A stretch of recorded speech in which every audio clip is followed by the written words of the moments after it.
The philosopher Camus and Sartre raised the question of whether or not a man can condemn himself. The black existentialist philosopher, who is pragmatic, Frantz Fanon, answered the question. He said the man could not. Camus and Sartre don't answer the question, and we in SNCC tend to agree with Fanon. A man cannot condemn himself. If he did, he would then have to inflict punishment upon himself.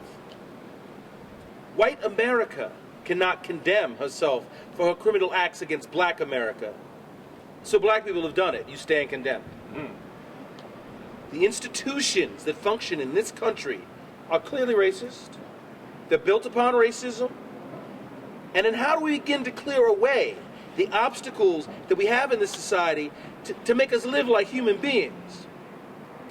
I maintain that every civil rights bill in this country was passed for white people, not for black people.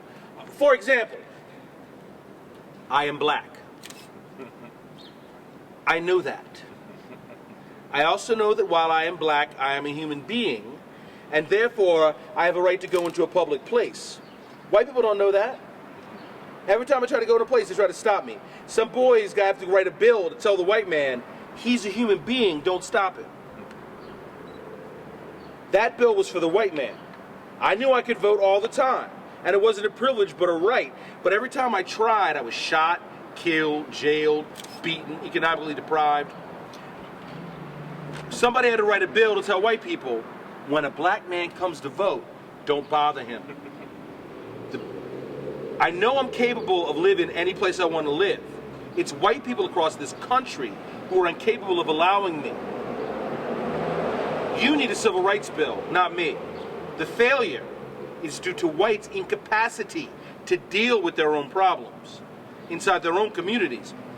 Missionaries were sent off to Africa with the attitude that blacks were automatically inferior, when the missionaries came to civilize us because we were uncivilized, to educate us because we are uneducated, to give us some literate studies because we are illiterate. They charged a price. The missionaries came with the Bible. We had the land. When they left, they had the land and we still have the Bible. That's been the rationalization for Western civilization as it moves across the world, stealing, plundering, and raping everybody in its path. There's one rationalization, that the rest of the world is uncivilized and that they are in fact civilized. A man was picked as a slave for one reason: color of his skin. Black was automatically inferior, inhuman, and therefore fit for slavery. So the question of whether or not we are individually suppressed is nonsensical. It's a downright lie. We are oppressed as a group because we are black, not because we are lazy or apathetic, not because we're stupid or we stink, not because we eat watermelon and have good rhythm. We are oppressed because we are black. In order to escape that oppression, we must wield group power we have, not the individual power this country sets as a criterion under which a man can get into it. That's what's called integration. You do what I tell you to do, and I'll let you sit at the table with us. Well, if you believe in integration, you can come live in Watts and send your children to ghetto schools. Let's talk about that. If you believe in integration, then we're going to have to stop adopting some white people into our neighborhoods. Get hip to that. Can white people move inside their own communities and start tearing down racism where it in fact exists? White people make sure that we live in ghettos in this country.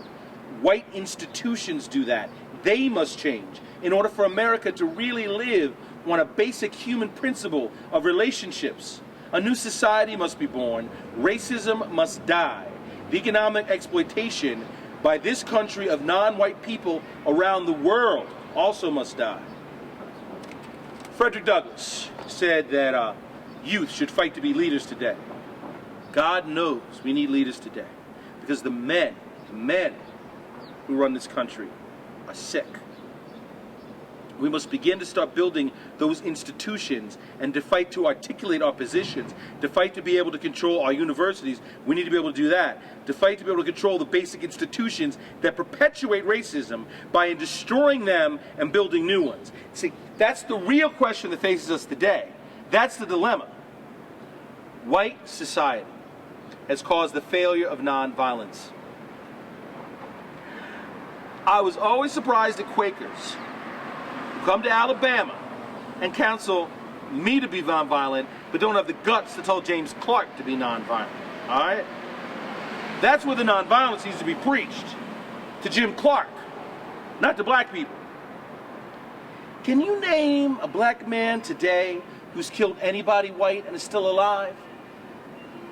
This country assumes that if you're poor, then you're poor because of your own individual blight, or because you weren't born on the right side of town, or they had too many children, or because they were in the army too early, or their father was a drunk, or they didn't care about school.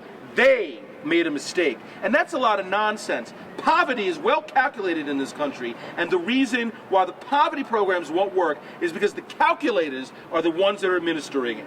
This country knows what power is. It knows what black power is because it deprived black people of it for 400 years. White people associate violence with black power because of their own inability to deal with blackness. If we said Negro power, nobody would be scared, right? Everybody would support it. If we said power for colored people, everybody would be behind that. But the word black bothers people in this country, and that's their problem. Not mine. That's where the problem lies. Anything black is bad. And if we're going to be real and honest, we have to admit that most people in this country see things black and white. We live in a country that's geared that way. White people who have to admit that they're afraid of the black ghetto at night. They're afraid because they be beat up, lynched, looted, cut up, etc. It happens to black people inside the ghetto every day, incidentally. The only time we hear talking about nonviolence is when black people move to defend themselves against white people. Black people cut themselves every day in the ghetto. Nobody talks about nonviolence. White people beat up black people every day. Nobody talks about nonviolence. But as soon as black people start to move, the double standard comes into being. You can't defend yourself. You show me a black man today that advocates aggressive violence who will be allowed to live in this country. Show him to me.